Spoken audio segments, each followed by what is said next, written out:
59. Enquanto executava essas ordens, Jacó encontrou os ídolos de Labão, que Raquel havia furtado sem nada lhe dizer. Enterrou-os em Siquém, sob um carvalho, e foi sacrificar em Betei, no mesmo lugar onde tivera a visão de que acabamos de falar. De lá passou a Efrata, onde Raquel teve um filho e morreu de parto. Ela foi sepultada ali mesmo, sendo a única de sua descendência que não foi levada a Hebrom, ao sepulcro de seus antepassados. A morte dela causou grande aflição a Jacó, e ele chamou ao filho Benjamim, porque havia sido causa de dor, ao custo da vida de sua mãe. Jacó teve apenas uma filha, Diná, e 12 filhos, dos quais 8 eram legítimos, isto é, 6 de Leia e 2 de Raquel. Quanto aos outros 4, 2 eram de Zilpa e 2 de Bila. Chegou finalmente a Hebrom, na terra de Canaã, onde morava Isaque, seu pai, mas o perdeu logo depois. Belém. Capítulo 19. Morte de Isaque. 60. Jacó não teve a consolação de encontrar Rebeca, sua mãe, ainda com vida, e Isaque viveu muito pouco depois do seu regresso. Esaú e Jacó enterraram-no junto de Rebeca, em Hebrom, no túmulo destinado a toda a sua descendência. Esse homem foi tão ilustre em virtude que mereceu que Deus o cumulasse de bênçãos e não tomasse menos cuidado dele do que de Abraão, seu pai. Viveu 185 anos, que então era uma longa idade. Só mereceu louvores durante todo o curso de sua vida. Livro 2, capítulo 1. Uma partilha entre Esaú e Jacó. 61. Gênesis 35. Depois da morte de Isaque, os seus 2 filhos dividiram a herança, e nenhum deles ficou no mesmo lugar que antes havia escolhido para fixar residência. GN 36. Esaú deixou Hebrom a Jacó e estabeleceu-se em Seir. Ele possuía a Idumeia e deu-lhe o seu nome, pois fora cognominado Edom, por motivo que vou explicar. Quando ainda era jovem, voltava um dia da caça, exausto pelo trabalho e torturado por uma grande fome. Encontrou o irmão cozendo lentilhas para o jantar. Pareceram-lhe tão boas e tão apetitosas que o grande desejo de comer fez que as pedisse a Jacó. Este, vendo com que ânsia o irmão as desejava, disse-lhe que as daria somente com a condição de que Esaú lhe cedesse o direito de primogenitura. Esaú concordou e o prometeu com juramento. Jovens da mesma idade zombaram da simplicidade de Esaú. Por causa da cor avermelhada das lentilhas, deram-lhe um nome de Edom, que em hebreu significa ruivo. E a região conservou desde então. Os gregos depois suavizaram o nome, para torná-lo mais agradável, e chamaram ao lugar Idumeia. 62. Gênesis 36. Esaú teve 5 filhos, com 3 mulheres. De Ada, filha de Elon, Elifaz. De Oulibama, filha de Zibeão, Jeus, Jalão e Corá. De Bazemate, filha de Ismael, Reuel. Elifaz teve 5 filhos legítimos: Temã, Omar, Zefo, Gaitã e Kenaz. Quanto ao 6º, de nome Amaleque, ele o teve de Tesma, sua concubina. Ocuparam aquela parte da Idumeia chamada Gobolite, e o país que foi chamado Amalequita por causa de Amaleque. O nome Idumeia estendia-se antigamente até muito longe, e as diversas partes desse grande país conservaram os nomes daqueles que por primeiros habitaram. Outimna. Capítulo 2. Sonhos de José. Inveja de seus irmãos, que resolvem matá-lo. 63. A prosperidade com que Deus favorecia a Jacó era tão grande que nenhum outro no país igualava em riquezas. E as excelentes qualidades de seus filhos não somente o tornavam feliz, mas também considerado por todos. Eles não tinham menos espírito que sabedoria e coração, e nada lhes faltava do que os pudesse tornar estimados.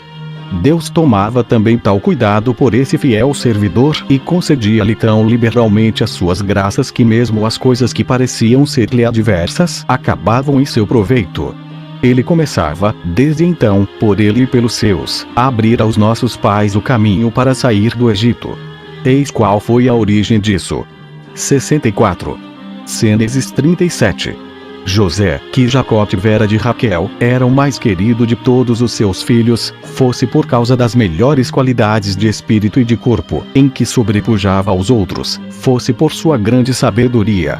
Esse afeto, que o pai não conseguia esconder, incitou contra José a inveja e o ódio dos irmãos, agravados ainda por causa de alguns sonhos que um moço lhes contara na presença do pai e que lhe pressagiavam uma felicidade extraordinária, capaz mesmo de suscitar inveja entre as pessoas mais próximas. O fato passou-se deste modo. Jacó o havia mandado com seus irmãos para trabalhar no campo de trigo, e ele teve um sonho na noite anterior, que não podia ser considerado comum. Pela manhã, contou aos irmãos, a fim de que o explicassem. Parecia que o seu feixe estava de pé no campo e que os outros vinham inclinar-se diante dele e adorá-lo. Eles não tiveram dificuldade em julgar o que significava aquele sonho. A fortuna de José seria muito grande, e eles lhe seriam sujeitos. No entanto, dissimularam, como se nada tivessem entendido, desejando em seu coração que a predição fosse falsa e concebendo contra ele uma aversão ainda maior. Deus, para confundir a inveja deles, permitiu a José outro sonho, bem mais importante que o primeiro. Parecia-lhe ver o sol, a lua e 11 estrelas descerem do céu à terra e prostrarem-se diante dele.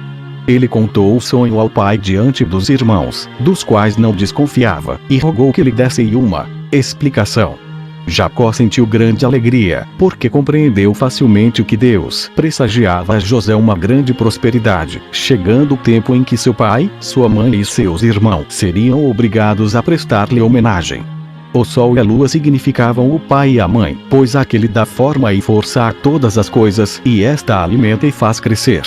As 11 estrelas significavam os 11 irmãos, que tiram toda a sua força do pai e da mãe, como as estrelas do sol e da lua. Jacó deu essa interpretação ao sonho e o fez muito sabiamente. Mas o presságio deixou aflitos os irmãos de José. Embora sendo-lhe muito próximos e devessem tomar parte na sua felicidade, sentiram maior inveja ainda, como se ele lhes fosse um estrangeiro. Assim, deliberaram fazê-lo morrer e com esse fim, quando terminaram os trabalhos do campo, levaram os rebanhos a Siquém, que era um lugar abundante em pastagens. Nada haviam dito ao pai, e a ausência deles afligiu Jacó. E, para ter notícias deles, mandou José procurá-los. Capítulo 3. José é vendido por seus irmãos a uns ismaelitas, que o vendem no Egito. A sua castidade é causa de que o lancem na prisão. Lá, interpreta 2 sonhos e, em seguida, 2 outros a Faraó, que o nomeia governador de todo o Egito. Uma carestia obriga os seus irmãos a fazerem 2 viagens ao Egito, na primeira das quais José retém Simeão, e na segunda, Benjamim. Dá-se em seguida a conhecer a eles e manda buscar o seu pai. 65. Gênesis 37. Os irmãos de José viram-no chegar com prazer, não porque vinha da parte de seu pai, mas porque, considerando o inimigo, se regozijavam por vê-lo cair-lhes nas mãos. E temiam tanto perder a ocasião de se desfazer dele que o queriam matar naquele mesmo instante. Porém Rúben, o mais velho, não pôde aprovar tamanha crueldade. Fez-lhes ver a enormidade do crime que queriam cometer, o ódio que atrairiam contra eles e quão abominável seria o assassínio de um irmão, se o simples homicídio já causava horror a Deus e aos homens. Além disso, eles matariam de dor um pai e uma mãe que, além do amor que tinha por José, por causa de sua bondade, nutriam-lhe uma ternura particular, por ser ele o mais obediente de todos os filhos. Assim, ele os conjurava a temer a vingança de Deus, que via já o cruel desígnio concebido em seus corações, que os perdoaria, contudo, se eles se arrependessem e compensassem o seu crime, mas que os castigaria muito mais severamente se o cometessem.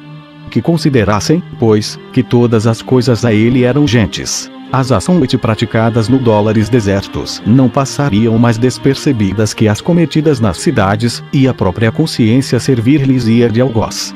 E acrescentou que, se jamais fora permitido matar um irmão, mesmo havendo ofensa da parte dele, disse, por outro lado, é sempre louvável perdoar aos amigos quando eles erram, por muito maior razão eram eles obrigados a não fazer mal a um irmão do qual jamais haviam recebido injúria alguma. A simples consideração pela juventude dele deveria levá-los não somente a sentir compaixão, como também a ajudá-lo e protegê-lo. A causa que os instigava contra ele tornava-os ainda mais culpados, pois em vez de invejar a felicidade que lhe tocaria e as vantagens com que Deus se comprazia em enriquecê-lo, eles deveriam regozijar-se e considerá-las como suas também, pois, sendo-lhe tão próximos, de tudo poderiam participar.